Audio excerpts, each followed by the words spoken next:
जय हिंद साथियों, एक बार फिर से आपका स्वागत करता हूं मैं प्रमोद कुमार पांडे डिफेंस गुरुकुल एकेडमी में। हम एक नए चैप्टर के साथ आज शुरू करते हैं। अभी तक आपने सेल और टिश्यू चैप्टर्स देख लिए है। अगर आपने सेल और टिश्यू चैप्टर नहीं देखा है तो आप डिस्क्रिप्शन बॉक्स में जा सकते हैं, जहां पर मैं इसकी लिंक डाल दूंगा टिश्यू और सेल चैप्टर का। आप वहां से इसको देख सकते हैं। हमारे साथ बने रहें, इसी तरह से नित्य प्रतिदिन पढ़ते रहेंगे तो वो दिन दूर नहीं जब आपका सिलेक्शन आसानी से और बहुत ही अच्छे पोस्ट पे हो जाएगा। यानी जो आप चाहते हो, जो भी आप बनना चाहते हो, चाहे वो एनडीए में जाना चाहते हो, चाहे आप एनए में जाना चाहते हो, आप जरूर सेलेक्ट होंगे। तो आइए हम शुरू करते हैं। आज जो चैप्टर शुरू करने जा रहे हैं उसका नाम है sexual reproduction in flowering plant. ठीक है, ये चैप्टर का नाम है। इस चैप्टर का ये पार्ट 1 है। पार्ट 2 भी हम इसके बाद तुरंत आपको अपलोड कर देंगे, बना देंगे, और वहां से भी आप जाकर के पार्ट 2 को भी देख सकेंगे। तो आइए हम चलते हैं नेक्स्ट पे। तो सबसे पहले चैप्टर का नाम तो आप जान ही चुके हैं, क्या नाम है? Sexual reproduction in flowering plants. एक बार हम फिर से यहां पर चैप्टर का नाम लिखते हैं, sexual reproduction in flowering plants. ये है चैप्टर का नाम जो हम आज शुरू करने जा रहे हैं। तो सबसे पहले हम नाम से ही शुरू करते हैं, इसके नाम को अच्छी तरह से समझते हैं, फिर इस चैप्टर की शुरुआत करेंगे। देखिए यहां पर है सेक्सुअल रिप्रोडक्शन। तो सेक्सुअल रिप्रोडक्शन को जानने के लिए सबसे पहले हमें रिप्रोडक्शन जानना होगा। ठीक है, तो इसलिए हमने ये पहली हेडिंग बनाई है रिप्रोडक्शन। तो सबसे पहले हम बात करेंगे रिप्रोडक्शन होता क्या है। इसके बाद इसमें दूसरा जो वर्ड है वो है फ्लावरिंग प्लांट्स। तो किस बला का नाम है भाई फ्लावरिंग प्लांट्स? क्या होते हैं फ्लावरिंग प्लांट्स? तो इसके बारे में भी हम बात करेंगे, तब जाकर के इस चैप्टर की शुरुआत हो जाएगी। तो सबसे पहले बात करते हैं रिप्रोडक्शन क्या होता है। क्या होता है reproduction?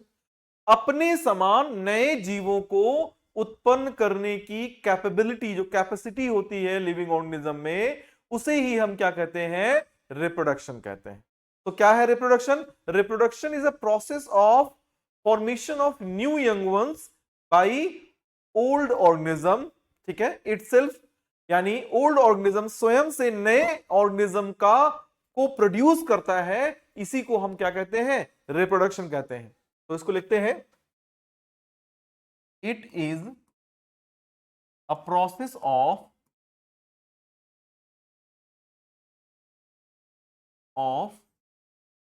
Production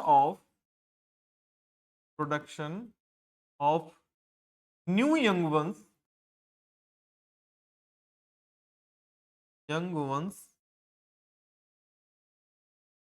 by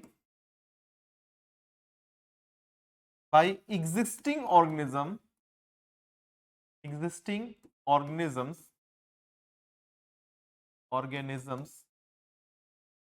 similar to themselves,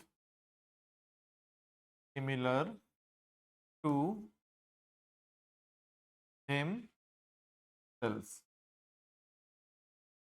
ठीक है, कहने का मतलब एक नया ऑर्गेनिज्म बन रहा है, नए ऑर्गेनिज्म का निर्माण हो रहा है। जरूरी नहीं है कि एक ही हो रहा है, एक से अधिक भी होते हैं एक साथ। तो हम ये नहीं कह सकते हैं कि एक ऑर्गेनिज्म का निर्माण हो रहा है, नए ऑर्गेनिज्म का निर्माण हो रहा है। किससे हो रहा है? पुराने ऑर्गेनिज्म से हो रहा है। और जो नए ऑर्गेनिज्म बन रहा है वो जिससे बन रहा है उसी ऑर्गेनिज्म के जैसा दिख रहा है। ठीक है, तो इसको हम कहते हैं रिप्रोडक्शन।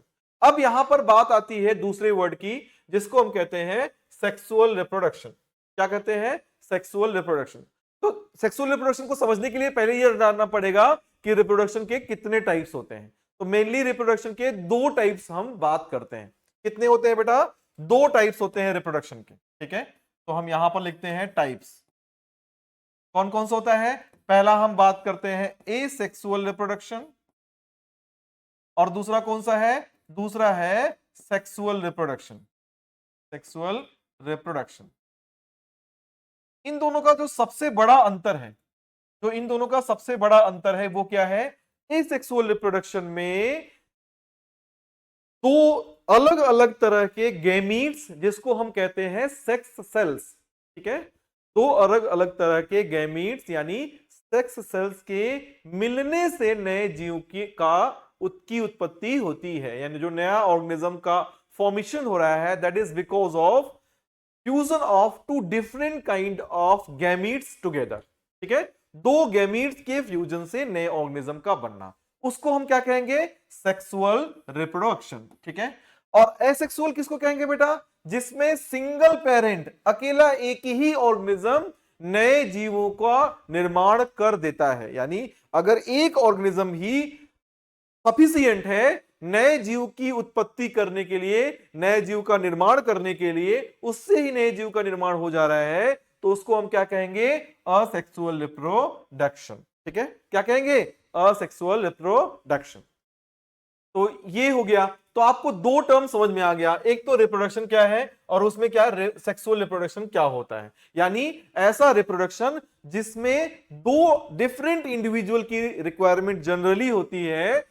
हम जनरली वर्ड इसलिए यूज कर रहे हैं, कभी कभी एक ही ऑर्गेनिज्म में दोनों गैमीट बनते हैं और उसके फ्यूजन से नए ऑर्गेनिज्म का निर्माण भी हो जाता है, तो इसलिए हमने जनरली वर्ड यूज किया है। ठीक है, ज्यादातर केस में क्या होता है कि दो डिफरेंट ऑर्गेनिज्म चाहिए और उनसे नए जीवों की उत्पत्ति होती है, क्योंकि अलग अलग गैमीट्स बनाते हैं और दोनों गैमीट्स का फ्यूजन होता है, फिर जाकर नए जीव की उत्पत्ति होती है। तो अब हम बात करते हैं sexual reproduction in flowering plant. तो हम इस टॉपिक को शुरू करेंगे, इस टॉपिक के बारे में बताएंगे। इससे पहले हमने आपको बताया था कि इस टॉपिक जो ये चैप्टर है उसके नाम को अच्छी तरह समझते हैं, तो आपने ये दोनों नाम को समझ लिया, लेकिन अब इस बचा है कौन सा? Flowering plants. तो हम जानते हैं आखिर फ्लावरिंग प्लांट्स होते क्या हैं। ठीक है, क्या होते हैं फ्लावरिंग प्लांट्स, उनके बारे में जानते हैं।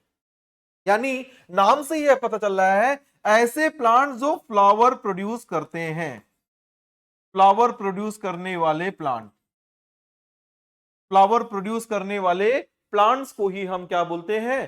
Flowering plants. तो इसका मतलब कि ऐसे भी प्लांट्स होते हैं जो फ्लावर प्रोड्यूस नहीं करते।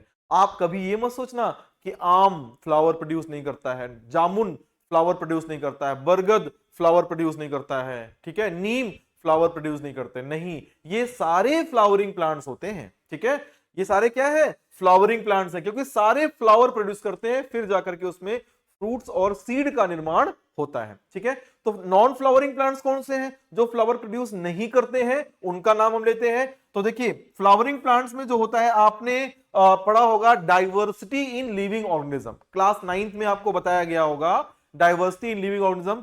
अनफॉर्चुनेटली आप शायद ना पढ़े हो इस चैप्टर को, जिस चैप्टर का मैं नाम अभी बता रहा हूं, डाइवर्सिटी इन लिविंग ऑर्गेनिज्म, क्योंकि ये चैप्टर सीबीएसई से हटा दिया गया था, अभी इस समय फिर से दोबारा से लाया गया, क्योंकि इस चैप्टर की रिक्वायरमेंट बहुत ज्यादा होती है।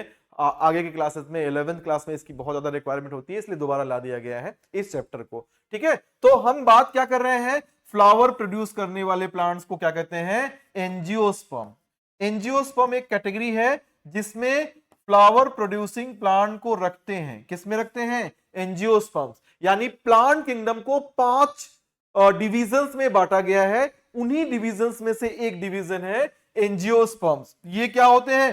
फ्लावर प्रोड्यूसिंग प्लांट्स के डिवीजन होते हैं। अब हम बात करते हैं जो फ्लावर प्रोड्यूस नहीं करते हैं, यानी हम किसकी बात करते हैं? नॉन फ्लावरिंग प्लांट्स की भी बात साथ में यहीं पर कर लेते हैं।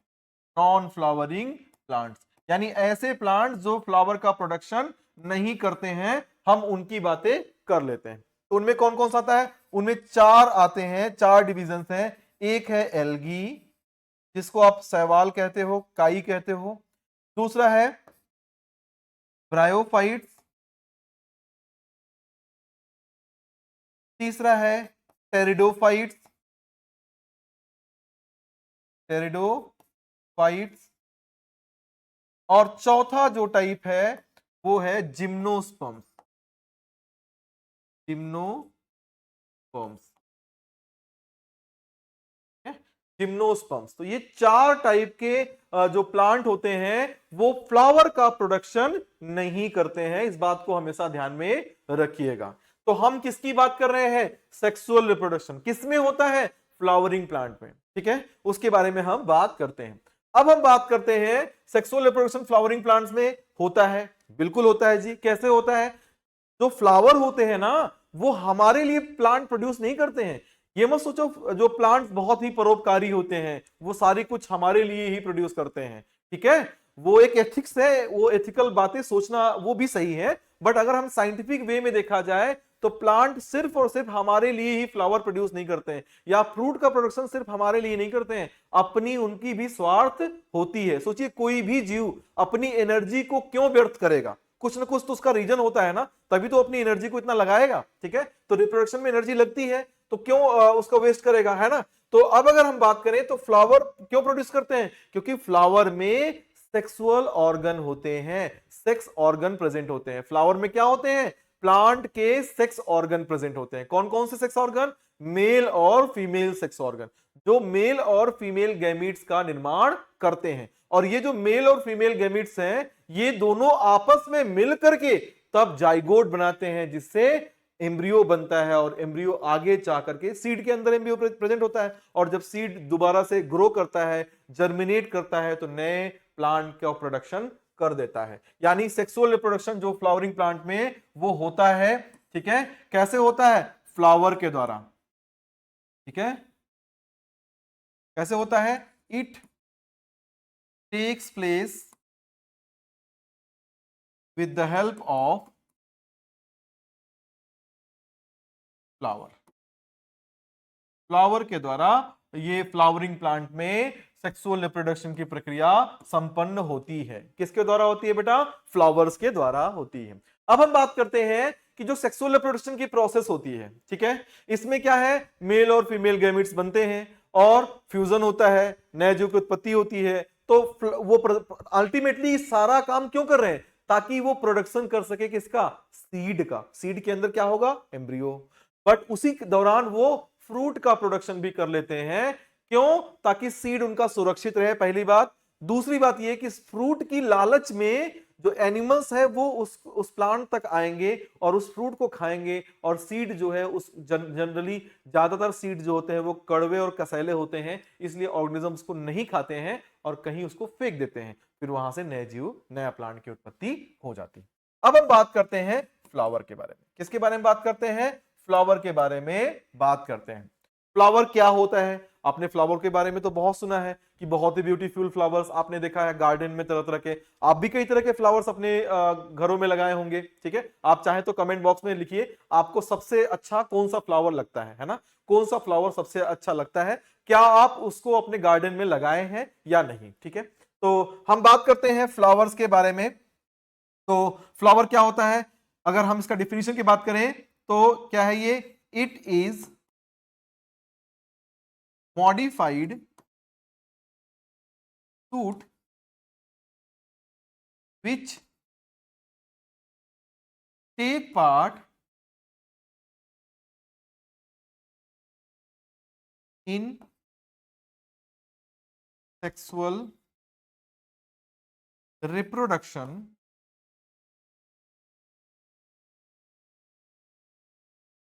of plants।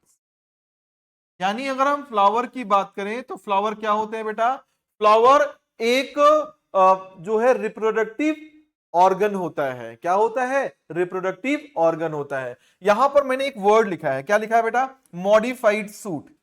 मॉडिफाइड सूट का मतलब, सूट का मतलब होता है स्टेम। सूट का मतलब क्या होता है, स्टेम। तो स्टेम का मॉडिफिकेशन है, यानी प्लांट से स्टेम या ब्रांचेस निकल रहे होते हैं।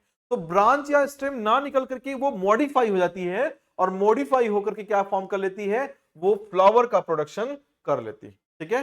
तो फ्लावर फ्लावर का प्रोडक्शन कैसे होता, वैसे जनरली वहां से स्टेम या ब्रांच निकलने वाला था, लेकिन उसने अपने आप में क्या कर लिया, मॉडिफिकेशन कर लिया। क्यों कर लिया, क्यों मॉडिफिकेशन हुआ, because of flowers are produced due to some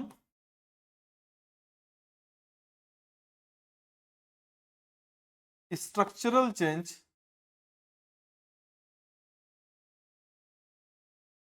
structural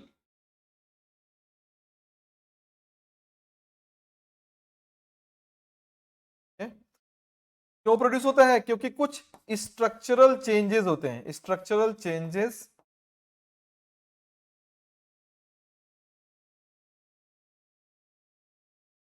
because in the response of several hormones. यानी फ्लावर का प्रोडक्शन होता क्यों है उसकी हम बात कर रहे हैं। ठीक है, फ्लावर का प्रोडक्शन होता क्यों है उसकी हम बात कर रहे हैं। या इसलिए होता है क्योंकि कुछ हार्मोन्स ऐसे प्रोड्यूस होते हैं प्लांट में, जैसे एक एग्जांपल हार्मोन्स का हम एग्जांपल भी लिख देते हैं यहां पर। तो एक हार्मोन है फ्लोरिजिन। फ्लोरिजिन नाम का हार्मोन है जो बनता तो लीफ में है, ठीक है, और वहां से मूव होकर के एपिसिस पर, टिप्स पे जाता है, और वो क्या करता है, मॉडिफिकेशन करा देता है और प्रोडक्शन कर देता है, किसका प्रोडक्शन कर देता है, फ्लावर का प्रोडक्शन करता है। ठीक है, तो हार्मोनल चेंजेस होते हैं।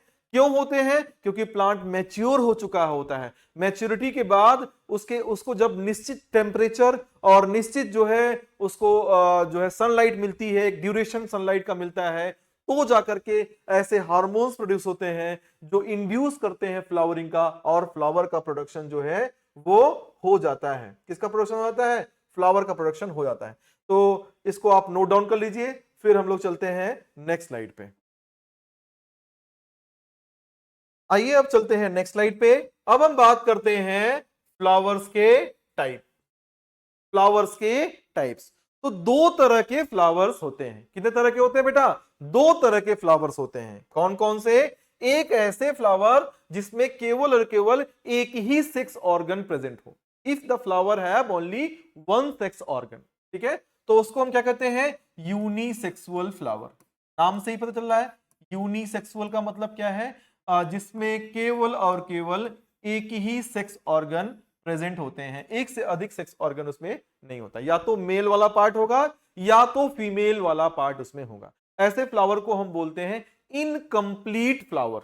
अगर आपसे पूछ लिया जाए कि इनकम्प्लीट फ्लावर किसे कहते हैं, ऐसे फ्लावर जिसमें एक ही सेक्स ऑर्गन हो, दोनों ना प्रेजेंट हो, दोनों में से कोई एक होगा, या तो मेल होगा या तो फीमेल होगा, तो उसको हम इनकम्प्लीट, क्योंकि कंप्लीट नहीं है ना, दोनों सेक्स ऑर्गन उसमें नहीं है। ठीक है, तो उसको हम क्या बोलते हैं? Incomplete flower. ठीक है, तो यूनिसेक्सुअल फ्लावर्स होते हैं जिनमें केवल केवल एक ही सेक्स ऑर्गन प्रेजेंट होता है। और दूसरा टाइप क्या है? दूसरा है बाइसेक्सुअल फ्लावर। नाम से ही पता चल रहा है, बाइसेक्सुअल का मतलब दो सेक्स ऑर्गन हो, दोनों सेक्स ऑर्गन।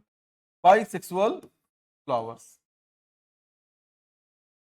यूनिसेक्सुअल फ्लावर और बाइसेक्सुअल फ्लावर्स। तो समझ में आ गया, नाम से ही मिल रहा है, इसको पता चल रहा है। ठीक है, क्या पता चल रहा है बेटा? यूनिसेक्सुअल मतलब which have single sex organ. Uni मतलब सिंगल, सेक्सुअल मतलब सेक्स ऑर्गन। तो यानी सिंगल सेक्स ऑर्गन है तो उसको हम कहते हैं यूनिसेक्सुअल फ्लावर। और बाइसेक्सुअल, बाई का मतलब दो होता है, सेक्स ऑर्गन, अगर दो तरह के सेक्स ऑर्गन विद्यमान है उसमें प्रेजेंट है, तो that is called bisexual flowers. अब हम इसके एग्जांपल्स की बात करते हैं। यूनिसेक्सुअल फ्लावर क्या होता है? अब बताइए, आप कौन से ऐसे फ्लावर हो जो यूनिसेक्सुअल? आप बताइए, ऐसे कौन से पौधे होते हैं जिनके सभी फ्लावर्स में फ्रूट का प्रोडक्शन नहीं होता? वो मैं नहीं बात कर रहा हूं कि फ्लावर जनरली झड़ जाता है, गिर जाता है, इसलिए नहीं होता है किसी वजह से। जैसे आप छोटा सा एग्जांपल देता हूं आपको, आम का है। आम इतने फ्लावर्स प्रोड्यूस करता है, हजारों लाखों फ्लावर्स प्रोड्यूस करता है। एक बड़ा आम का पेड़ है तो वो लाखों फ्लावर्स प्रोड्यूस। आप सोचो, अगर उतने फ्लावर्स में फल लग जाए तो प्लांट की कैपेबिलिटी नहीं है, इतनी क्षमता नहीं है कि प्लांट सारे फल को धारण कर ले, रोक ले। प्लांट की जो टहनियां है, डाल है, वो सारा टूट टूट के गिर जाएगा। ठीक है, इतने फ्लावर्स प्रोड्यूस करता है वो, उसकी मैं बात नहीं करता हूं। मैं ये बता रहा हूं कि ऐसे प्लांट्स को बताना है आपका नाम, आपको बताना है नाम, जिसमें हम यानी नेचुरली दो तरह के फ्लावर बनते हैं, जिनमें एक तरह के फ्लावर्स जो है वो फ्रूट बनाते हैं और दूसरे तरह के फ्लावर फ्रूट नहीं बनाते। तो याद करिए, आप बताइए, जरा सा दिमाग पे जोर डालिए, और अगर आपको याद आ जाए तो मेरे यहां लिखने से पहले आप कमेंट बॉक्स में लिख करके मुझे बताइए कि कौन सा फ्लावर ऐसा है जो मतलब कि दो तरह के, कौन से पौधे हैं जो दो तरह के फ्लावर प्रोड्यूस करते हैं, जिनमें से एक तरह के फ्लावर्स में फ्रूट बनता है और दूसरे में नहीं बनता है। ठीक है, तो हम एग्जाम्पल अब लिखते हैं। आई होप कि आप कमेंट कर दिए होंगे। ठीक है, तो इसका एग्जाम्पल क्या है? इसका एग्जाम्पल है, आप देखो, एक तो है कुकुम्बर, पंपकिन, ठीक है, ऊपर लेता हूं, अब बाकी यहां पर लेता हूं, पीटर गार्ड,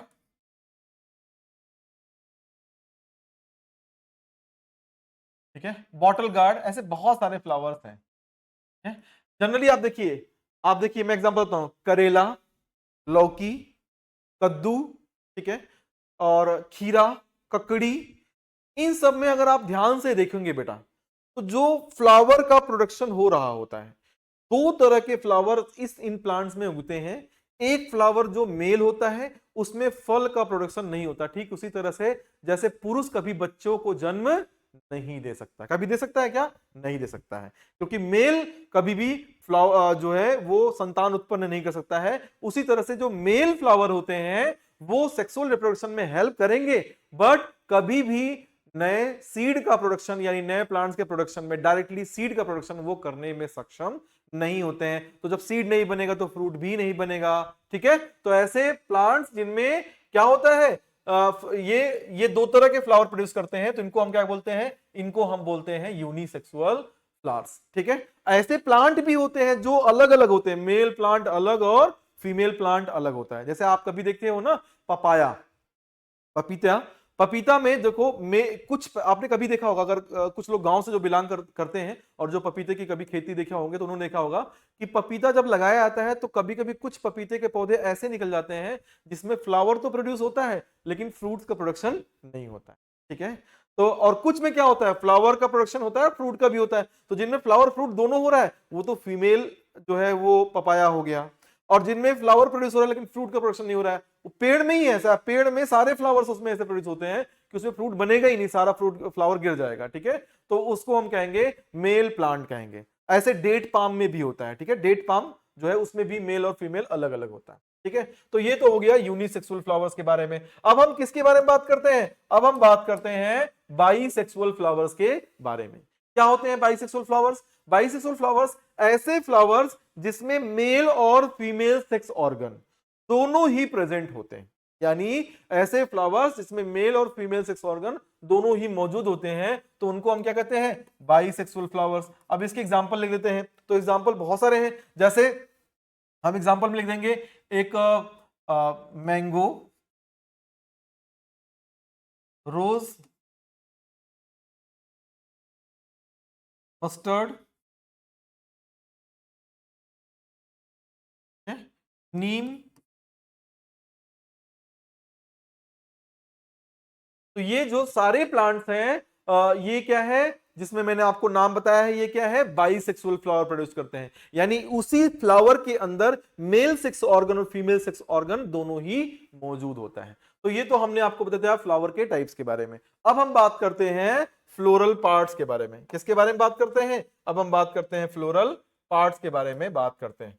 क्या होते हैं फ्लोरल पार्ट्स? ध्यान समझिए, यानी एक फ्लावर का जो उसके पार्ट्स होते हैं उसी को हम बोलते हैं फ्लोरल पार्ट्स। जैसे आप ये डायग्राम, मैंने फ्लावर का एक ब्यूटीफुल डायग्राम आपके सामने रखा है, दिखा यहां पर आपके लिए हम मेहनत करके स्लाइड्स प्रिपेयर किए हैं ताकि आपको अच्छी तरह से विजुअलाइज करा सके, चीजों को एकदम रिकॉल करा सके। क्योंकि बायोलॉजी ऐसा नहीं है कि सारा चीज उसमें रटना ही है, बहुत सारी चीजें ऐसी होती हैं जिसको अगर आप एक बार विजुअलाइज करा लें, अपने अंदर बसा लें, तो आपके दिमाग से कभी भी नहीं निकलती है। ठीक है, ऐसा नहीं है कि बहुत सारी चीजें ऐसी हैं जो हम लोग मतलब पहले बचपन में पढ़े हैं, बहुत पहले के पढ़े हैं ना, और वो अभी तक दिमाग में रहती है। ऐसा नहीं कि उसको रिवीजन करना पड़ता है, बिना रिवीजन करने भी दिमाग में रहती है। तो दिमाग में तब रहता है जब आप उसको विजुअलाइज अच्छी तरह से कर सकते हैं, तो वो लंबे समय तक दिमाग में बना रहेगा। तो आप यहाँ पर फ्लावर का एक डायग्राम देख रहे हैं, फ्लावर को ऐसे बीच से काट दिया गया है, तो ये क्या है? LS, longitudinal section of flowers, longitudinal section of flower है। एक सैंपल फ्लावर का लॉन्गिट्यूडनल सेक्शन आपको दिखाया गया है। अब हम बात करते हैं फ्लोरल पार्ट्स के नाम के बारे में। ठीक है, तो इसमें हम नाम पहले आपको यहां पर लिख देते हैं, फिर इसके बाद इसके बारे में बताते हैं कौन कौन सा पार्ट्स होते हैं बेटा। तो पहला पार्ट होता है कैलिक्स। हम बाहर से अंदर की तरफ बता रहे हैं, सबसे बाहर की तरफ का जो पार्ट होता है उसको बोलते हैं कैलिक्स। जो उसके अंदर होता है उसको बोलते हैं कोरोला। उसके अंदर जो होता है उसको बोलते हैं एंड्रोशियम, और सबसे जो बीच में होता है उसको हम कहते हैं गाइनोसियम। ठीक है, तो कैलिक्स, कोरोला, एंड्रोशियम और गाइनोसियम, ये चार पार्ट होते हैं। किसके चार पार्ट होते हैं?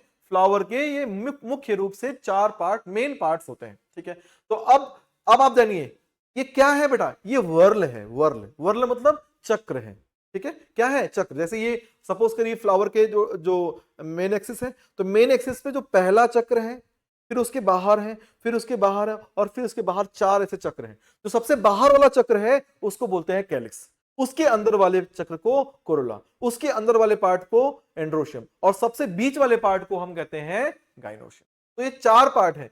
तो अब देखिए चक्र है या वर्ल है, तो वर्ल सिंगल पार्ट्स तो मिलकर बनेगा नहीं, छोटे छोटे कई सारे मिलकर के वो पार्ट्स बनाएंगे। यानी अगर हम कैलिक्स की बात करें तो कैलिक्स सिंगल तो होगा नहीं, क्योंकि चक्र तभी बनाएगा जब बहुत सारे कैलिक्स होगा, तभी तो चक्र पूरा बनेगा। तो कैलिक्स जो होता है वो संख्या में अधिक होते हैं, ऐसा नहीं कि सिर्फ एक ही कैलिक्स होता है, ठीक है। कैलिक्स जो होता है वो किससे मिलकर बना होता है, एक वर्ल है ना, तो वर्ल किससे मिलकर बना है, तो कैलिक्स बना होता है सेपल्स से मिलकर के। किससे बना होता है, सेपल्स, सेपल्स का जो वर्ल है उसको हम कहते हैं कैलिक्स। उसी तरह से कोरोला जो है वो पेटल्स का वर्ल है, क्या है, पेटल्स का वर्ल है वो कोरोला।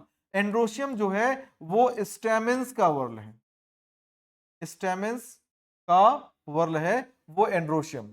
और गाइनोशियम जो है वो किसका वर्ल है, गाइनोशियम जो है वो कार्पेल या पिस्टिल का वर्ल है, कार्पेल या पिस्टिल, इसका जो है वर्ल है वो होता है गाइनोसियम, ठीक है।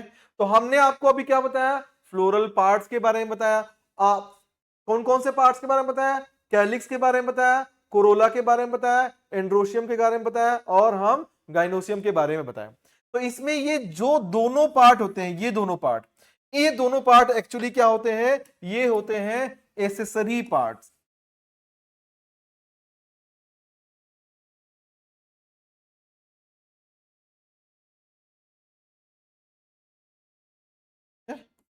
एसेसरी पार्ट्स होते हैं, जो क्या होते हैं, हेल्पिंग नेचर के होते हैं, या हम इसको हेल्पिंग पार्ट भी ले सकते हैं। क्या कहते हैं इसको, इसको हम कहते हैं हेल्पिंग पार्ट्स,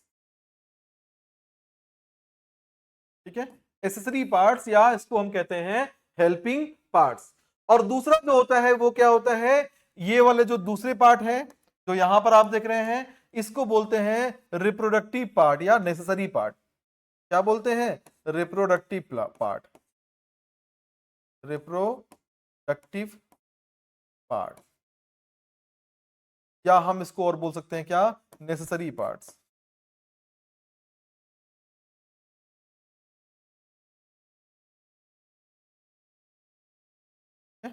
नेसेसरी पार्ट है। तो फ्लावर का 2 पार्ट है, क्यों, क्योंकि ये केवल सहायता करते हैं, सेक्सुअल रिप्रोडक्शन में डायरेक्टली इनकी कोई भूमिका नहीं है, केवल कुछ ना कुछ हेल्प करते हैं, सहायता करते हैं, इसलिए इसका नाम है एसेसरी पार्ट्स। और ये क्या है, ये सेक्सुअल रिप्रोडक्शन में पार्टिसिपेट करते हैं, अपनी भूमिका निभाते हैं, अपना रोल प्ले करते हैं, इसलिए ये नेसेसरी या रिप्रोडक्टिव पार्ट में आते हैं, ठीक है।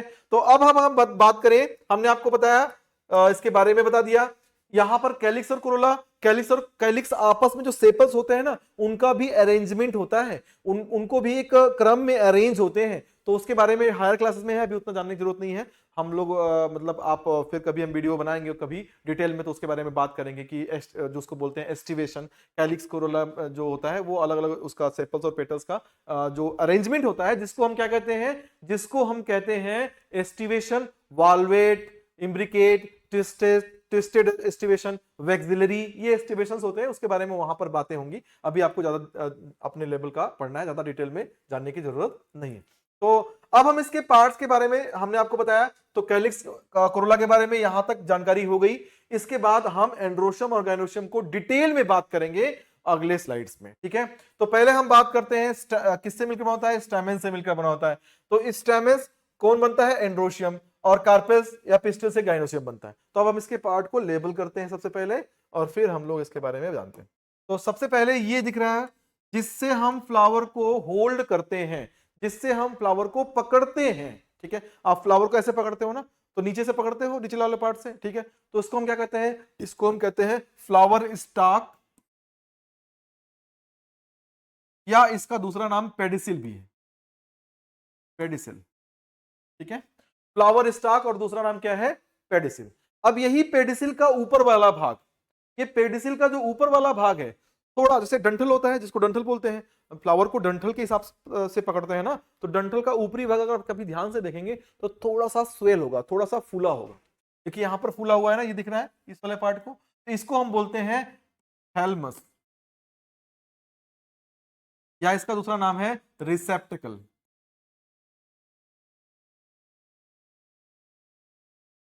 ठीक है, रिसेप्टिकल। इसके बाद ये जो यहां पर है, एक्चुअली अगर हम बात करें रिसेप्टिकल कहां है, तो यहां पर बना हुआ है अलग से। ठीक है, अब इसके बाद पहला वर्ल शुरू होता है। रिसेप्टिकल वह पार्ट है जिसको हम हिंदी में अगर बात करें तो आपको ज्यादा समझ में आएगा। रिसेप्टिकल या जो थैलमस है इसको हिंदी में कहते हैं पुष्पासन। पुष्प का आसन यानी फ्लावर का आसन होता है, जिस पर फ्लावर बैठता है या फ्लावर प्रेजेंट रहता है, उसको हम कहते हैं फ्लावर का पार्ट। ठीक है, तो वो कौन सा है, थैलमस है। अब देखिए पहला वर्ल शुरू होता है, तो पहला वर्ल शुरू होता है कौन सा, ये वाला। इसको हम क्या कहते हैं, इसको हम कहते हैं सेपल। क्या कहते हैं, सेपल। और सेपल का वर्ल क्या है वो आप जानते हैं ना, सेपल का वर्ल हमने आप यहां पर लिखा है, तो इसको दोबारा नहीं लिख रहे हैं। सेपल्स से मिलकर क्या बनते हैं, कैलिक्स। सेपल से मिलकर के कैलिक्स बनते हैं, तो कैलिक्स का पार्ट हो गया। और ये जो आपको दिख रहा है ये वाला वर्ल, इसको हम बोलते हैं पेटल्स। और पेटल्स मिलकर के क्या बनाता है, कोरोला बनाता है। ये हमने बताया पेटल्स का जो पूरा वर्ल है वो क्या बनाएगा, कोरोला बनाएगा।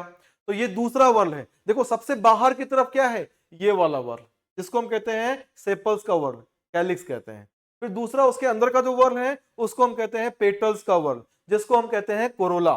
और उसके अंदर जो है, उसके अंदर क्या होता है, ये वाला वर्ल है। आपको यहां से ये दिख रहा है, ऐसे मैं बनाता हूं, ये वाला। इसको हम क्या बोलते हैं, इसको बोलते हैं एक पूरा, हमने जो स्ट्रक्चर एक लिया है इसको बोलते हैं स्टैमेन। क्या बोलते हैं बेटा, इसको हम बोलते हैं स्टैमेन। और स्टैमेन का जो वर्ल होता है वो आप यहां पर देख ही रहे हो। स्टैमेन के वर्ल को हम क्या बोलते हैं, एंड्रोशियम। क्या बोलते हैं, एंड्रोशियम।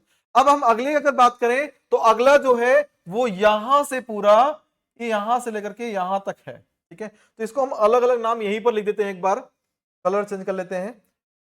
हाँ, तो ये जो ये सबसे टिप वाला पोर्शन है इसको हम कहते हैं स्टिग्मा। स्टिग्मा। इसके बाद ये मिडिल वाला पोर्शन है, इसको बोलते हैं स्टाइल। और ये जो फूला वाला भाग है इसको हम बोलते हैं ओवरी। ठीक है, स्टिग्मा, स्टाइल और ओवरी, ये तीनों मिलकर के जो वर्ल बनाते हैं इसी को हम बोलते हैं, क्या बोलते हैं इसको, इसी जो तीनों मिलकर के वर्ल बना रहे हैं इसको हम बोलते हैं पिस्टिल, या पिस्टिल बोलते हैं, या कार्पेल बोलते हैं। क्या बोलते हैं, कार्पेल, या हम इसी को हम बोलते हैं।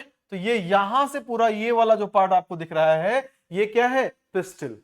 ठीक है, तो फ्लोरल पार्ट्स के बारे में हमने आपको बता दिया जितनी आपको जानने की जरूरत थी। अभी दो पार्ट्स को डिटेल में हम वन बाय वन जानेंगे, तो इसको आप नोट डाउन कर लीजिए, एक बार अच्छी तरह से देख लीजिए, स्क्रीनशॉट लेना है तो ले लीजिए। फिर चलते हैं नेक्स्ट स्लाइड पे। तो आइए हम लोग चलते हैं नेक्स्ट स्लाइड पे। अब हम बात करते हैं अगला जो रिप्रोडक्टिव पार्ट है, पहला रिप्रोडक्टिव पार्ट, जिसको हम बोलते हैं एंथर। क्या बोलते हैं बेटा, एंथर। एंथर क्या है, ये पहली बात ये male reproductive part, male reproductive part होता है, पार्ट। एंथर किसका पार्ट है, एंथर पार्ट है स्टैमेंस का। हम किसकी बात कर रहे हैं, हम बात कर रहे हैं स्टैमेंस। ठीक है, तो स्टैमेंस का जो है ये दो पार्ट होते हैं। पहले इसका नाम लिख लेते हैं फिर चलते हैं। स्टेमेंस के दो पार्ट होता है, पहला होता है एंथर और दूसरा होता है फिलामेंट। एंथर एंड, ये दो पार्ट से मिलकर के स्टेमेंस बनते हैं, फिलामेंट। ठीक है, तो यहां पर हम लेबल करते हैं पहले, फिर आपको ज्यादा बेटर समझ में आएगा। ये वाला जो पार्ट है, जो ऊपर का फूला हुआ भाग आपको दिख रहा है, इस वाले पार्ट को हम बोलते हैं एंथर। और जो यहां से यहां तक पूरा ट्यूबुलर स्ट्रक्चर दिख रहा है इसको हम बोलते हैं फिलामेंट। क्या बोलते हैं, फिलामेंट। तो इस वाले पार्ट को एंथर ऊपर का, ऊपर का जो स्वेलिन पार्ट है, फूला हुआ भाग है, जिसके अंदर पॉलन ग्रेन्स बनते हैं, उसको हम बोलते हैं एंथर। और नीचे जिससे वो अटैच होते हैं फ्लावर से, सिलेंड्रिकल पार्ट होता है, सिलेंडर लाइक पार्ट होता है, उसको बोलते हैं फिलामेंट। ठीक है, अब इसी के भाग को यहां पर बड़ा करके और कट करके आपको दिखाया गया है, इसके बारे में हम आगे बात करेंगे। ठीक है, तो फिलामेंट का काम केवल और केवल क्या होता है कि एंथर को होल्ड करना, एंथर को होल्ड करना। और बिकॉज दे आर फ्लेक्सिबल होते हैं, तो ये हवा में इधर उधर थोड़ा बहुत लहर सकते हैं, जिससे पॉलन ग्रेन का डिस्पर्सन प्रॉपरली हो जाए। ठीक है, तो ये भी ये कर सकते हैं। तो पहला बात क्या, ये क्या है, मेल रिप्रोडक्टिव पार्ट है, इसके बारे में हमने आपको बताया।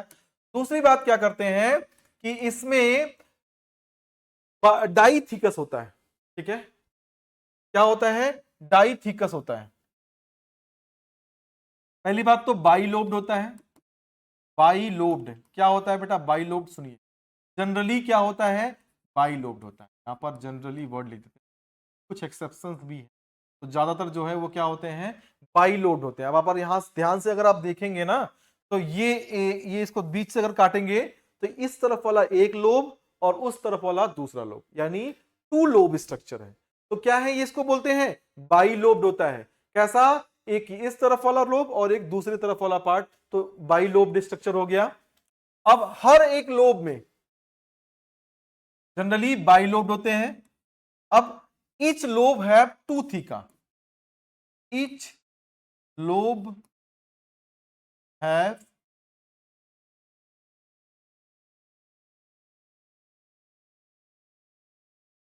टू थीका, टू थीका होते हैं, इसलिए इसको क्या कहते हैं, डाइथिकस।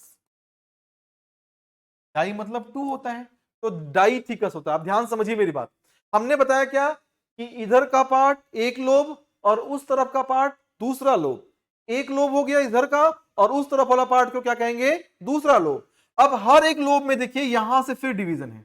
आप देखिए जैसे ये एक यहां से एक लोब हो गया, अब इसके बाद इस लोब को भी यहां पर दो भागों में से बटा हुआ है, तो दो भागों में ये वाला भी लोब बटा हुआ है और ये वाला भी लोब दो भागों में बटा है। तो each lobe have two theca, मतलब ये डाइथिकस स्ट्रक्चर है। ठीक है, तो एक तो हमने बताया कि दो लोब होते हैं और हर एक लोब में दो थीका होते हैं। ठीक है, तो ये क्या हो गया, ये हो गया लोब, इतना पूरा क्या हो गया, ये हो गया लोब। ठीक है, क्या हो गया, लोब। ठीक है, एंथर लोब, कौन सा लोब, एंथर लोब हो गया। और ये जो एक सिंगल है और ये दूसरा सिंगल है, तो ये क्या है, इसको हमने बोल दिया थीका। क्या बोल दिया, दो थीका होते हैं और जो है दो लोब होते हैं, हर एक लोब में दो थीका होते हैं, यानी टोटल मिलाकर कितने थीका हो गए, चार थीका। और ये जो बीच वाला भाग है, जो फिलामेंट का भाग है, बीच में अंदर भी प्रेजेंट होता है, और इस वाले पार्ट को हम बोलते हैं कनेक्टिव। क्या बोलते हैं इसको, इसको हम बोलते हैं कनेक्टिव। ये किसका पार्ट है, यहां पर दिख रहा है, फिलामेंट का पार्ट आगे की तरफ बढ़ा हुआ है, इसी को हम क्या बोलते हैं, कनेक्टिव बोलते हैं। तो ये स्ट्रक्चर के बारे में बता दिया। पहले बताया क्या, मेल रिप्रोडक्टिव पार्ट है। ठीक है, जो क्या होते हैं, रिप्रोडक्टिव पार्ट होता है, जनरली दो लोब होता है, हर एक लोब में दो थीका होते हैं। कितने होते हैं, दो थीका होते हैं, इतनी बात हमने आपको बताया। ये क्या करते हैं, प्रोड्यूस प्रोड्यूस पॉलन ग्रेन्स। ये एंथर क्या प्रोड्यूस करता है, पॉलन ग्रेन्स को प्रोड्यूस करता है।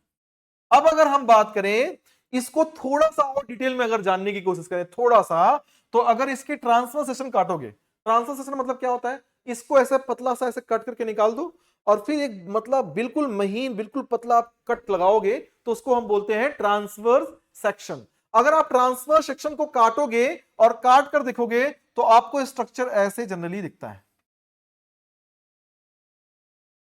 ऐसे ऐसे स्ट्रक्चर दिखेगा। तो इस स्ट्रक्चर में भी जो है वो चार तरह के लेयर होते हैं।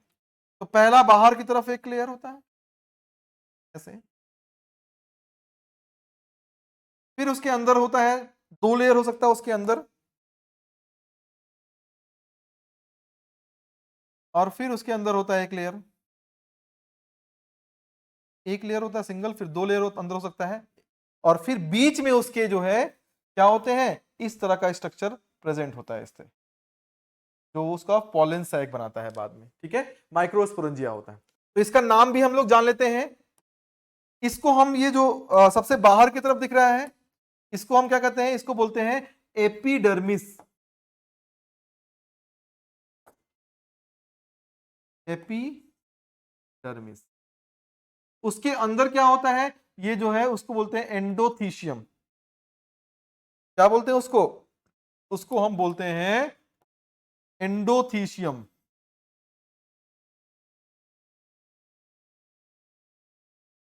उसके अंदर क्या होता है, उसके अंदर होता है middle layer. Middle layer.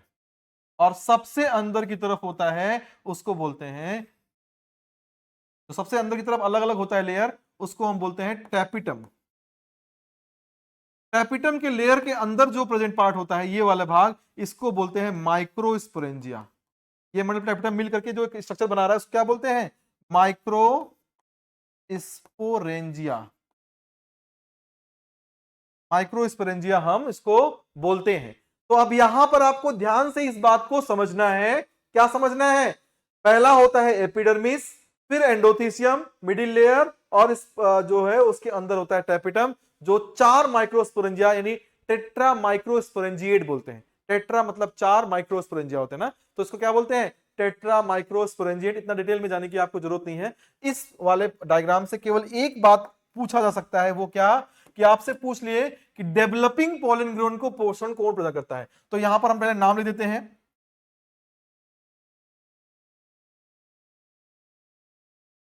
In transverse section of the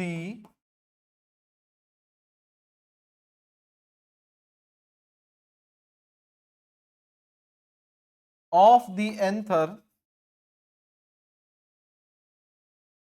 four different types. और कैसा एंथर, यहां पर लिखना पड़ेगा यंग एंथर, ठीक है, यंग लिखना पड़ेगा क्योंकि मैच्योर होने के बाद कुछ लेयर जो है वो गायब हो जाती है, इसलिए हम यहां पर यंग लिख दे रहे हैं, ठीक है। In transfer section of the young anther 4 different types of layers, namely कौन कौन सा, epidermis,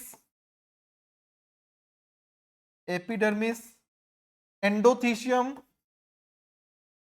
endothecium, middle layer, middle layer,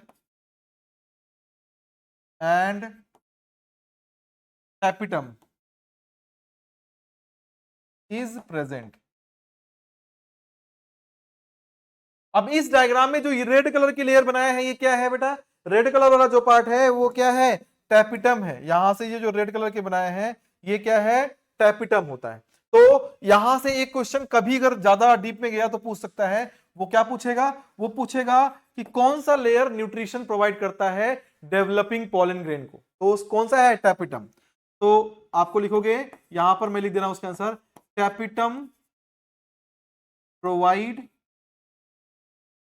nutrition to developing pollen grains या माइक्रोस्पोरेंजिया, माइक्रोस्पोर्स, डेवलपिंग माइक्रोस्पोर्स या पॉलन ग्रेन की बात कर ले, तो उसको न्यूट्रिशन कौन प्रोवाइड करता है, वो टैपिटम लेयर ही है जो उसको न्यूट्रिशन प्रोवाइड करता है। और बाकी 3 लेयर जो है वो डेहिसेंस में हेल्प करते हैं, यानी पॉलन सैक से पॉलन ग्रेन को बाहर निकलने के लिए वो हेल्प करते हैं। यहां पर देखो ये डेहिसेंस, ये जो ये आप अगर ध्यान से देखेंगे तो ये लोब हो गया, ये मैच्योर है। अब मैच्योर है तो इसकी जो माइक्रोस्पोरेंजिया है इसको क्या बोलेंगे, अब पॉलन सैक बोलेंगे। क्या है ये बेटा, पॉलन सैक्स, पॉलन सैक है। माइक्रोस्पोरेंजिया को क्या बोल दिए हम, पॉलन सैक बोल दिए। और ये क्या है, लेयर ऑफ डेसेंस, क्या, लाइन ऑफ डेसेंस।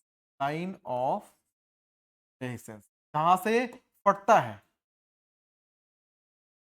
ठीक है, तो जब ड्राई हो जाता है तो यही जो लाइन है वो फट जाती है, अलग हो जाती है, और अलग होने के बाद क्या होता है, यही जो लाइन है वो क्या होती है, अलग होती है, और अलग होने के बाद फिर से उसमें से पॉलन ग्रेन ढेर सारे वो निकल जाते हैं।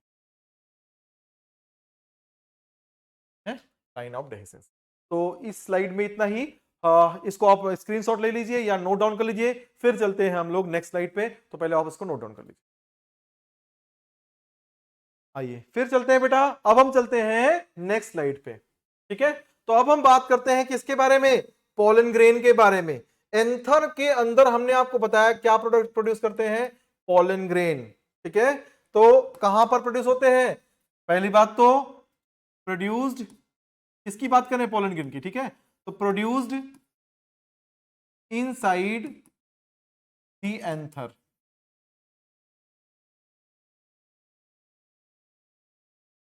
एंथर कितनी संख्या में होते हैं, पोलन ग्रेन्स कितनी संख्या में प्रोड्यूस होते हैं, 1000 इन नंबर। ठीक है, कितने होते हैं, थाउजेंड्स, थाउजेंड्स इन नंबर, हजारों की संख्या में ये प्रोड्यूस होते हैं। ठीक है, 1000 इन नंबर्स में प्रोड्यूस होते हैं। क्या प्रोड्यूस होते हैं, पोलन ग्रेन प्रोड्यूस होते हैं। पोलन ग्रेन क्या मेल गैमीट है, नहीं, ये मेल गैमीट नहीं होता है। मेल गैमीट को धारण करने वाला, मेल गैमीट को कैरी करने वाला, मेल गैमीट को बियर करने वाला पार्ट होता है। ठीक है, तो ये क्या है, मेल गैमीटोफाइट होता है। तो ये जो स्ट्रक्चर है ये किसका है, ये एक स्ट्रक्चर पोलन ग्रेन का हमने आपको दिखाया है। अब क्या सारे पोलन ग्रेन के स्ट्रक्चर ऐसे ही होते हैं, नहीं बेटा, ऐसे नहीं होते हैं। एक हम आपको सैंपल के रूप में दिखाया है, अलग अलग पोलन ग्रेन में अलग अलग डिजाइन और आर्किटेक्चर उसका होता है। ठीक है, तो ये किसका स्ट्रक्चर है, ये स्ट्रक्चर है पोलन ग्रेन्स का। पोलन ग्रेन का एक स्ट्रक्चर इसमें बना हुआ है।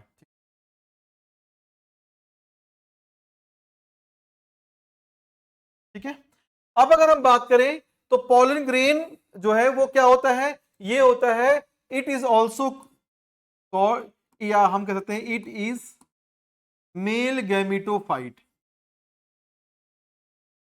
गैमीटोफाइट, ये क्वेश्चन आ सकता है बेटा कि पोलन ग्रेन क्या है, लिख देगा मेल गैमीट, ब्रैकेट में सेकंड ऑप्शन दे देगा मेल गैमीटोफाइट, फिर लिख देगा क्या नाम है, सेक्स सेल्स, या लिख देगा मेल सेक्स ऑर्गन, ऐसे करके अलग अलग ऑप्शन दे देगा आपको। तो आपको आंसर क्या टिक करना है, मेल गैमीटोफाइट। बल्कि मैं आगे लिख भी दे रहा हूं इसको, it is male gametophyte, not male gamete. Male gamete नहीं है, बल्कि क्या है, मेल गैमीटोफाइट है। अब मेल गैमीट इसके अंदर होते हैं। ठीक है, तो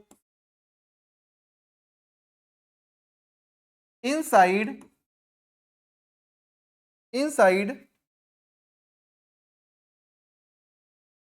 pollen grains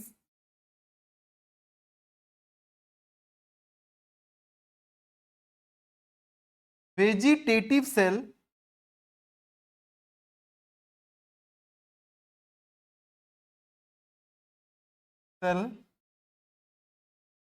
कितने, one vegetative cell and one और टू जेनरेटिव सेल्स, इसी को हम कहते हैं मेल गैमीट्स।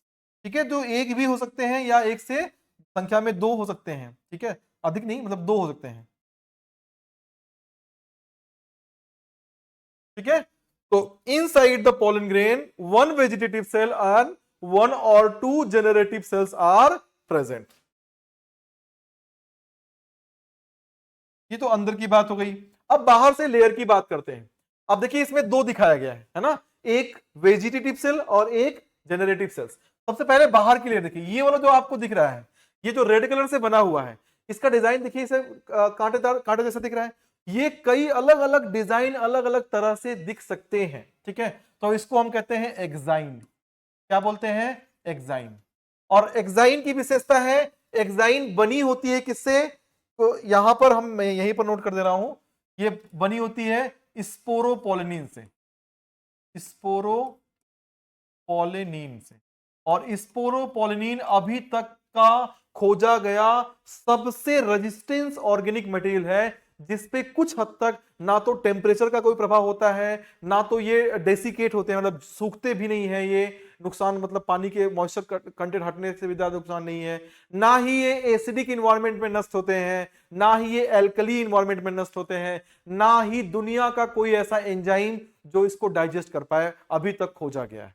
तो ये मोस्ट रेजिस्टेंट ऑर्गेनिक मटेरियल होता है, जिसको हम बोलते हैं एक्साइन, जिससे बनी होती है वो है स्पोरोपोलिनिन। तो मैं यहां पर नोट कर ले रहा हूं, इट इज बहुत ही इंपॉर्टेंट लाइन है। स्पोरोपोलिनिन क्या होती है, स्पोरोपोलिनिन जो होती है ये मोस्ट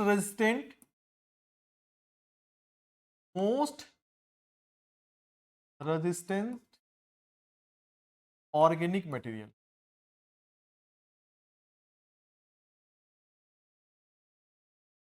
ठीक है, एक्साइन ये किससे बनी होती है, स्पोरोपोलिनिन की बनी होती है। यहां पर मैं लिखता हूं, यहां पर इस तरफ लिख देता हूं,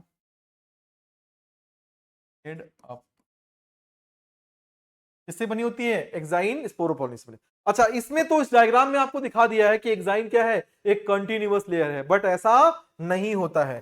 थोड़ा सा डायग्राम को हम सुधार करके इसको आपको दिखाते हैं। ठीक है, डायग्राम को थोड़ा सा सुधार दिखाते हैं। क्या है, कुछ जगहों पर ये जो एक्साइन है वो नहीं होती है, कुछ जगहों पर एक्साइन क्या होती है, डिसकंटिन्यूअस होती है, प्रेजेंट नहीं होती। कुछ जगहों पर एक्साइन जो है वो प्रेजेंट, यहां पर बीच में प्रेजेंट नहीं, ऐसे कुछ बीच बीच में वो एक्साइन जो है वो एब्सेंट होती है।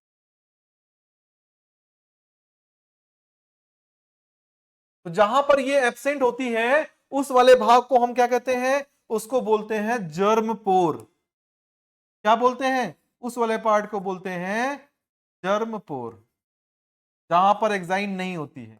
अब आपको पता है कि जो पोलन ग्रेन है उसको जर्मिनेट होना है, उसको जर्मिनेट होकर के उसमें से पोलन ट्यूब बनाना है। अब इसको कोई एंजाइम जब डाइजेस्ट ही नहीं कर पाएगा तो पोलन ट्यूब कहां से बनेगा, तो पोलन ट्यूब बने, कहीं से निकले उसका पोलन ट्यूब, इसलिए ये यहां पर लेयर बीच बीच में कहीं पर कहीं कहीं पर गायब होती है। इन्हीं में से किसी एक पोर से क्या निकलता है, पोलन ट्यूब का फॉर्मेशन हो जाता है। तो हम इसको यहां पर नोट कर लेते हैं, ये इस लेयर को हम क्या कहते हैं, जर्म पोर हमने बता दिया। उसके अंदर सेलुलोज और पेक्टिन की बनी लेयर होती है, जैसे सेल, प्लांट सेल में होता है ना सेलुलोज का बना हुआ सेल वॉल, वैसे सेल वॉल जैसी जो है संरचना होती है, उसको हम बोलते हैं इंटाइन। क्या बोलते हैं, इंटाइन बोलते हैं। तो उसके अंदर क्या होता है, एंटाइन होता है। और एंटाइन के अंदर वाली जो लेयर है वो होती है उसकी प्लाज्मा मेम्ब्रेन या सेल मेम्ब्रेन। प्लाज्मा मेम्ब्रेन होती है, जिसको हम क्या कहते हैं, सेल मेम्ब्रेन कहते हैं। और फिर उसके अंदर उसका होता है साइटोप्लाज्म। ये वाला जो पार्ट होता है वो क्या है, साइटोप्लाज्म है, साइटोप्लाज्म है। अब इसमें दो तरह के सेल्स होते हैं, जो बड़ा वाला सेल होता है, जनरली अगर देखा जाए तो जो स्ट्रक्चर होता है ना, थोड़ा सा इसमें बीच में ऐसे स्पिंडल से पार्टीशन टाइप का होता है, या ये पूरा जो सेल होता है, ये वाला सेल, ये वाला सेल स्पिंडल शेप होता है, तो ये वाला सेल होता है। ठीक है, तो इसको हम बोलते हैं, इस वाले को बोलते हैं जेनरेटिव सेल। क्या बोलते हैं इसको, इसको हम बोलते हैं जेनरेटिव सेल्स। ये क्या है, जेनरेटिव सेल। और ये वाला जो बड़ा है, न्यूक्लियस जिसका बड़ा है, ये पूरा सेल जो है, इसको कहते हैं, क्या कहते हैं, वेजिटेटिव सेल। देखो कुछ में, यहां पर देखिए लिखा है, कुछ में एक होता है जनरेटिव सेल, और कुछ में दो जनरेटिव सेल होते हैं। देखो वेजिटेटिव सेल तो हमेशा एक ही होते हैं।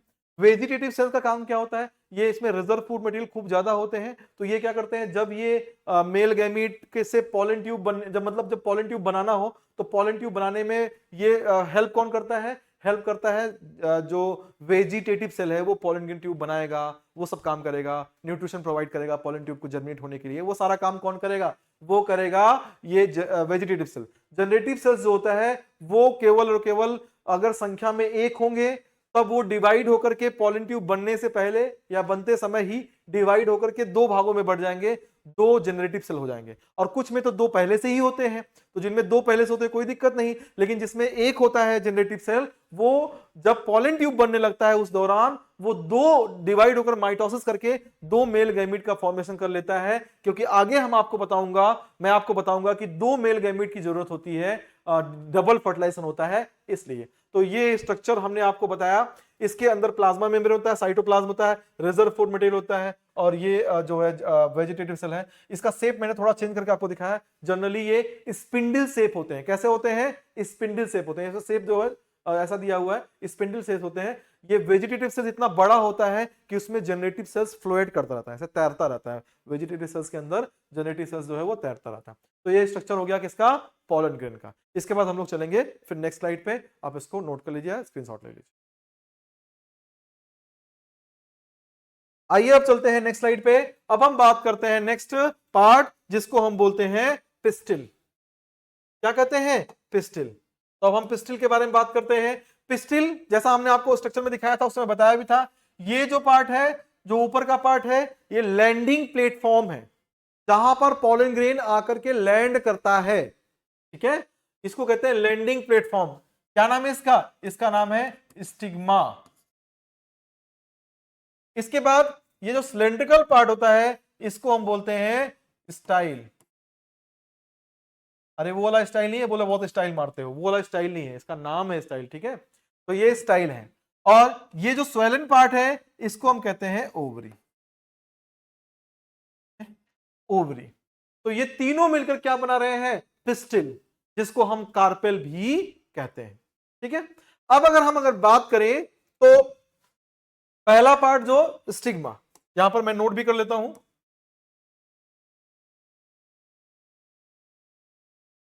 मेड अप ऑफ स्टिग्मा,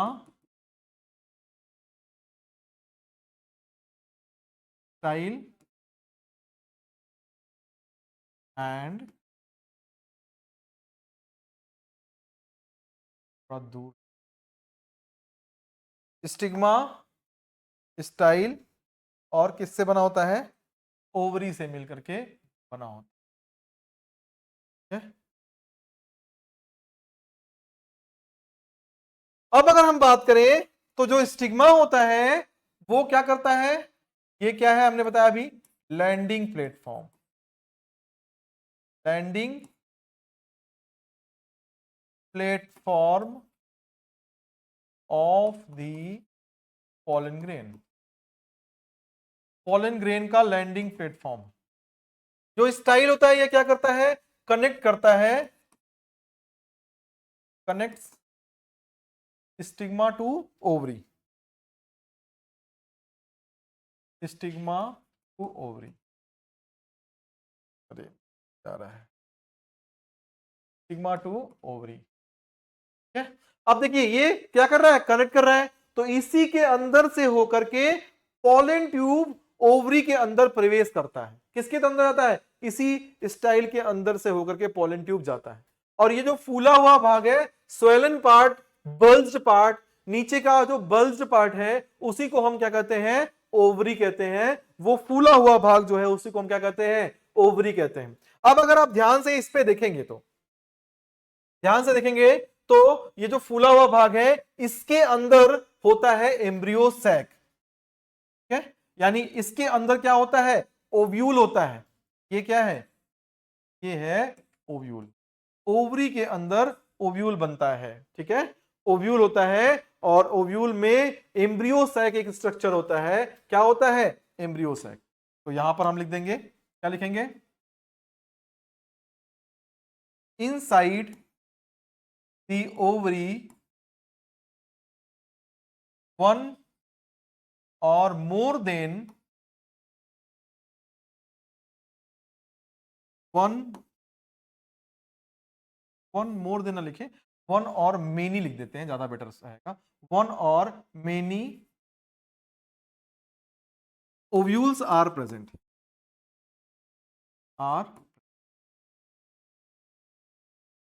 एक या एक से कई संख्या में, एक होते हैं या संख्या में कई सारे क्या प्रेजेंट होते हैं, ओव्यूल्स प्रेजेंट होते हैं। ठीक है, अब जब पॉलिनेशन हो जाएगा, फर्टिलाइजेशन हो जाएगा, तो स्टिग्मा स्टाइल का काम खत्म, ये हट जाएगा।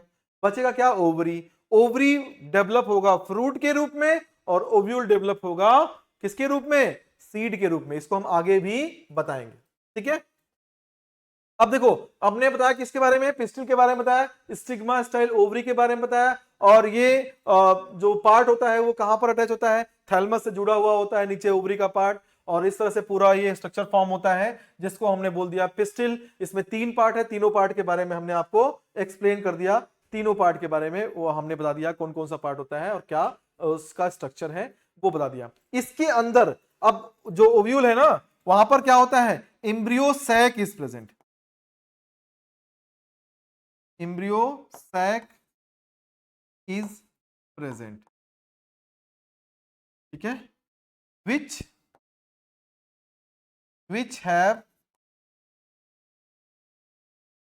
7 cells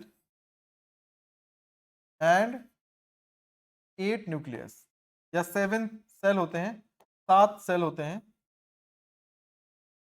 एंड 8 न्यूक्लियस, 8 न्यूक्लियस होता है। इसके बारे में भी हम जरूरत पड़ेगी आगे, तो हम इसको फिर से बताएंगे, अभी आगे के स्लाइड में इसकी जरूरत पड़ेगी। ठीक है, तो इसको आप नोट डाउन कर लीजिए, फिर चलते हैं हम लोग नेक्स्ट स्लाइड पे। बस तो एक ही स्लाइड लास्ट, तो खत्म करने का अगला पार्ट आके तब बना।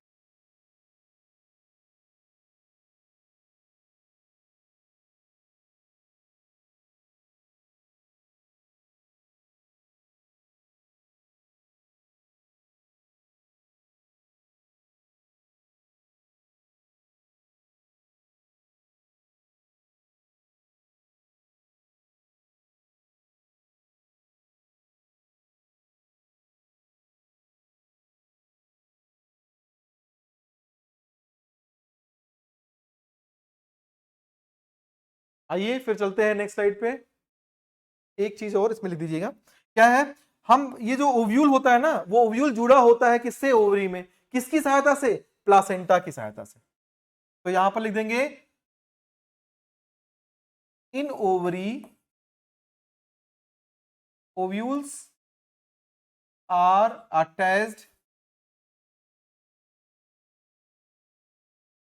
विथ द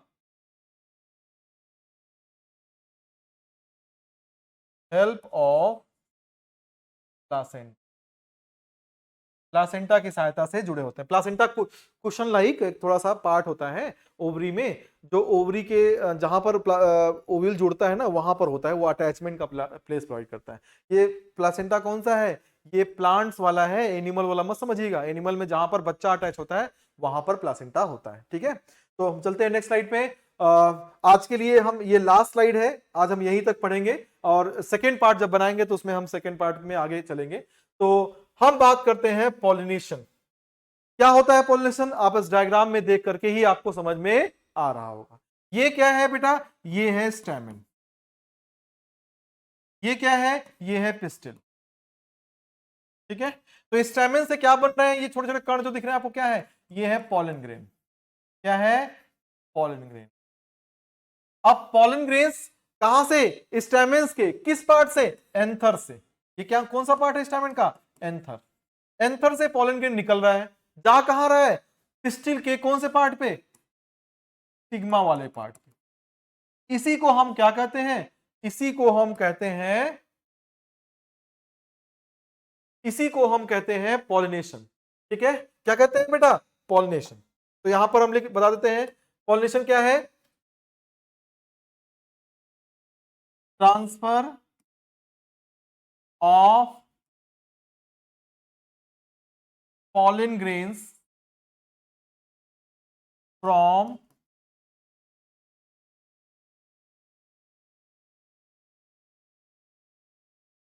कहां से, anther to stigma of the flower. ठीक है, स्टिग मतलब एंथर से पॉलन ग्रेन निकल करके स्टिग्मा तक पहुंचे, इसी प्रक्रिया को हम क्या कहते हैं, पॉलिनेशन कहते हैं। ठीक है, यानी अब देखो क्यों होता है, पहले बात को समझिए ध्यान से। देखो जो एनिमल्स होते हैं, तो ज्यादातर एनिमल्स में क्या होता है, जो पॉलन ग्रेन होता है, एनिमल्स में पॉलन ग्रेन तो पहली बात होता ही नहीं। ज्यादातर जो एनिमल्स होते हैं उसमें जो मेल गैमीट होता है वो मूव करता है, उसके पास टेल होता है। जैसे मेल गैमीट को क्या बोलते हैं, स्पर्म बोलते हैं। तो स्पर्म क्या करता है, उसमें पीछे टेल होती है ना, तो टेल के साथ स्पर्म तेजी से मूव कर सकता है और वो फीमेल गैमीट तक पहुंच जाता है और वहां पर फ्यूजन हो जाता है, यानी दोनों का मिलन हो जाता है, जिसको हम फर्टिलाइजेशन कहते हैं, वो हो जाता है। लेकिन प्लांट्स में मेल गैमीट यानी पॉलन ग्रेन वो भी मूव नहीं कर सकता है, फीमेल गैमीट यानी एग वो भी मूव नहीं कर सकती है। तो जब दोनों ही मूव नहीं करेगा तो कोई ना कोई तो मिलाने वाला होना चाहिए ना, दोनों को मिलाएगा कौन, दोनों को पास तो लाएगा कोई, तो कोई ना कोई एजेंट्स होते हैं जो पॉलिनेशन कराते हैं, इसी को हम क्या कहते हैं, पॉलिनेटिंग एजेंट्स। तो पॉलिनेशन के लिए दिक्कत क्या हुआ, पहली बात तो कुछ ना कुछ एजेंट चाहिए जो पॉलिनेशन कराएं। ठीक है, क्यों चाहिए बेटा, क्योंकि पॉलन ग्रेन जो है वो भी नहीं चल सकते और फीमेल गैमीट्स वो भी नहीं चल सकती। तो जब दोनों नहीं चल सकते तो आपस में पास में कौन लाएगा, तो कोई थर्ड पर्सन होगा, कोई दूसरा होगा जो उसको पास में लाएगा। ठीक है, तो उसी को हम क्या कहते हैं, पॉलिनेटिंग एजेंट्स कहते हैं। तो पॉलिनेशन होना बहुत जरूरी होता है, अगर पॉलिनेशन नहीं हो तो सीड नहीं बनेगा, क्योंकि फर्टिलाइजेशन नहीं होगा तो सीड नहीं बनेगा, और सीड नहीं बनेगा तो फ्रूट्स का फॉर्मेशन भी नहीं होगा। इस चैप्टर के लास्ट में हम बताएंगे कि बिना जो है पॉलिनेशन के सीड का प्रोडक्शन भी हो सकता है। ठीक है, बिना फर्टिलाइजेशन के भी सीड का प्रोडक्शन होता है कुछ में। तो जब ये चैप्टर का सेकेंड लेके आएंगे पार्ट, तो हम उसमें आपको इसको भी एक्सप्लेन करेंगे। अभी हम टाइम बचाते हुए आगे चलते हैं। अब देखिए, transfer of pollen grain from anther to the stigma of the flower, इसी को हम क्या कहते हैं, पॉलिनेशन कहते हैं। क्या कहते हैं, पॉलिनेशन कहते हैं। अब ये कई तरह से हो सकता है, यानी agents of pollination, pollinating agents. मैंने क्यों बताया, क्यों जरूरत है पॉलिनेटिंग एजेंट की, क्योंकि मेल और फीमेल गैमीट दोनों ही मोटाइल नहीं है। मोटाइल मतलब मूव नहीं कर सकता है ना, मोटाइल का मतलब क्या होता है, मूव नहीं कर सकता है। नॉन मोटाइल, नॉन मोटाइल है। कौन नॉन मोटाइल है, बोथ, कौन, both male and female gamete, female, male और फीमेल गैमिट्स दोनों ही क्या है, नॉन मोटाइल हैं। मेल गैमिट भी और फीमेल गैमिट्स भी, ये दोनों ही क्या होते हैं, नॉन मोटाइल होते हैं, यानी दोनों ही चल फिर नहीं सकते, इसलिए पॉलिनेटिंग एजेंट की जरूरत होती है। तो पॉलिनेटिंग एजेंट क्या होते हैं, the agents which bring pollen grains on the stigma of the flower।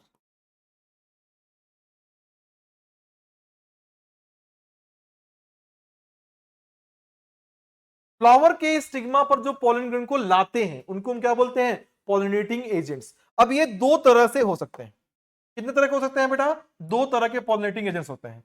एक होते हैं एबायोटिक और दूसरा क्या होता है, दूसरे जो पॉलिनेटिंग एजेंट होंगे वो क्या होंगे, बायोटिक होंगे। यहां मैं ले देता हूं, दूसरा क्या हो सकते हैं, बायोटिक। अब एबायोटिक में दो होते हैं मेन, दो जो सबसे बड़े सरदार होते हैं जो ज्यादा कराते हैं वो दो होते हैं, कौन कौन सा, एक होता है एयर, जो सबसे ज्यादा होता है एबायोटिक में, सबसे ज्यादा कौन सा होता है, एयर के द्वारा, या हम इसको विंड लिख दें, ज्यादा अच्छा लगेगा, क्या बोल सकते हैं, विंड, हवा का मूवमेंट, एयर का मूवमेंट तो विंड कहलाते हैं ना, तो विंड होता है। और दूसरा क्या होता है, वाटर। तो विंड जब पॉलन ग्रेन को हवा लेकर के आए, हवा के झोंके के साथ पॉलन ग्रेन फीमेल के स्टिग्मा तक पहुंचे, तो ऐसे पॉलिनेशन को विंड पॉलिनेशन कहते हैं। इसको हम कहते हैं एनीमोफिली, एनीमोफिली। सबसे बड़ी बात यह है कि यहां पर सबसे ज्यादा कंफ्यूजन होता है। एनिमो से लोगों को लगता है एनिमल, तो उनको लगता है एनिमल द्वारा पॉलिनेशन, लेकिन एनीमोफिली क्या है? विंड द्वारा पॉलिनेशन। इस बात को एकदम गांठ बांध लीजिएगा, आप एकदम बिल्कुल दिमाग में अपने रखिएगा। किसी तरह से कोई भी कंफ्यूजन इस तरह की बातों में आप नहीं आना चाहिए, आपको किसी तरह कंफ्यूजन, ये आप हमेशा ध्यान रखिएगा इस वाली बात को, ठीक है?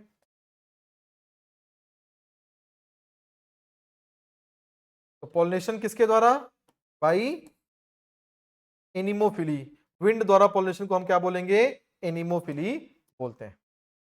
और दूसरा पॉलिनेशन कैसे है? वाटर द्वारा भी होता है। तो वाटर द्वारा पॉलिनेशन क्या बोलते हैं? वाटर हाइड्रो वर्ड यूज होता है, तो हाइड्रोफिली बोल दिया। हाइड्रोफिली किसमें होता है? लगभग 30 जेनरा, 30 जीनस ऐसे, 30 जेनरा, जेनरा प्लूरल वर्ड है जीनस का, तो 30 ऐसे वंश, 30 ऐसे जेनरा अभी तक रिपोर्टेड हैं जो कि वाटर द्वारा पॉलिनेशन कराते हैं, हाइड्रोफिली कराते हैं। सबसे ज्यादा पॉलिनेशन जो होता है वो बायोटिक एजेंट्स के द्वारा होता है। मैंने आपको बताया ए बायोटिक में सबसे ज्यादा विंड द्वारा, ओवरऑल सबसे ज्यादा पॉलिनेशन बायोटिक एजेंट्स के द्वारा होता है। तो बायोटिक एजेंट्स में कई तरह से एजेंट्स हो सकते हैं, कुछ के नाम मैं यहां पर लिख देता हूं। जैसे इसको कहते हैं, पहला जैसे मान लीजिए पॉलिनेशन हो सकता है बीज या बटरफ्लाई के द्वारा। किसके द्वारा हो सकता है? बीज यानी हनी बीज की बात कर रहे हैं। पहले तो हमें इंसेक्ट लिख दे, डायरेक्ट इंसेक्ट में सब आ जाएंगे,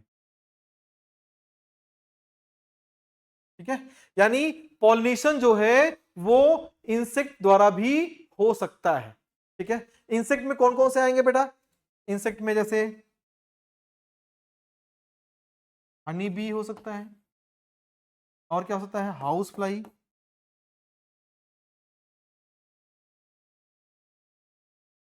हाउस फ्लाई हो सकता है। और कौन हो सकता है? और भी तरह तरह के बीटल्स हो सकते हैं,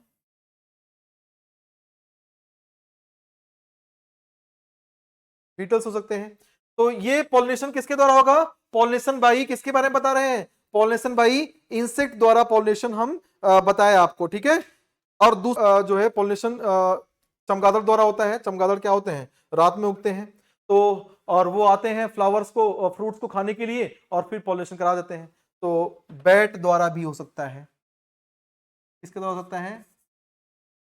बैट के द्वारा हो सकता है, ठीक है?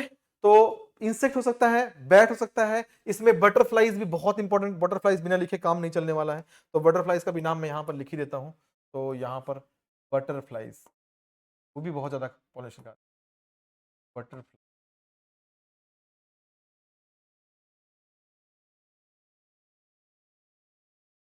ठीक है? तो बटरफ्लाइज, बैट द्वारा जो पॉलिनेशन होता है उसको बोलते हैं काइरेप्टेरोफिली, काइरेप्टेरोफिली। चमगादड़ होते हैं ना, उन्हीं की बात कर रहा हूं, ठीक है? एनिमोफिली, पॉलिनेशन किसके द्वारा होता है? पॉलिनेशन बाई विंड, इसको हम क्या कहते हैं? एनिमोफिली कहते हैं। और अगर हम बात करें पॉलिनेशन बाई किसके द्वारा? इंसेक्ट द्वारा, क्या कहते हैं इसको?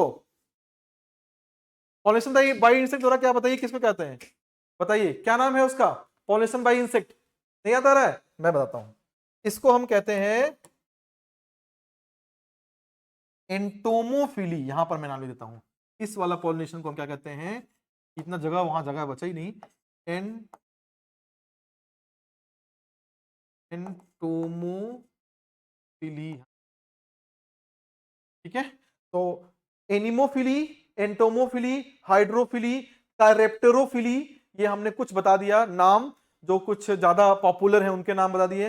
अगर कहीं कहीं पर सीधा लिख दिया बायोटिक एजेंट द्वारा पॉलिनेशन को, सीधा हम बोल सकते हैं जूफिली भी बोलते हैं, क्योंकि एनिमल है ना, तो एनिमल द्वारा हो रहा, तो उसको जूफिली भी कह सकते हैं। तो इस तरह से नाम आता है। तो आज के लिए इतना ही। आज हम फर्स्ट वाले पार्ट में इसको हमने आपको पॉलिनेशन और पॉलिनेटिंग एजेंट्स तक बताया है। अब हम आगे जो सेकेंड पार्ट लेकर आएंगे उसमें हम पॉलन पिस्टिल इंटरेक्शन के बारे में बात करेंगे, फिर बात करेंगे कि जो फॉर्मेशन ऑफ फ्रूट सीड्स और जो अलग अलग पार्ट किसके द्वारा कौन सी चीज का फॉर्मेशन, कौन पार्ट का फॉर्मेशन होता है। हमने आपको बताया था कि पार्थिनोकार्पी एक वर्ड है, उसको बारे में पार्थिनोजेनेसिस एक वर्ड है, पार्थिनोकार्पी वर्ड है, उन सबको हम लोग यहाँ पर एक्सप्लेन करेंगे। एपोमिक्सिस, तो कुछ ऐसे पार्ट्स हैं जो सेकेंड पार्ट में बहुत ही इंपॉर्टेंट और बहुत ही इंटरेस्टिंग होने वाला है हमारा सेकेंड पार्ट भी। तो आप हमसे जुड़े रहें और हम ऐसे ही वीडियोस आपके पास, आपके द्वारा आपके पास जो है लाते रहेंगे। और आप जो है फिजिक्स, केमिस्ट्री, मैथ, बायोलॉजी और इंग्लिश सभी सब्जेक्ट्स के लिए हमसे जुड़े रहें। कोई भी डाउट हो तो आप कमेंट्स में जरूर लिखें, हम उसका वीडियो जल्द से जल्द लाएंगे। धन्यवाद। जय हिंद दोस्तों।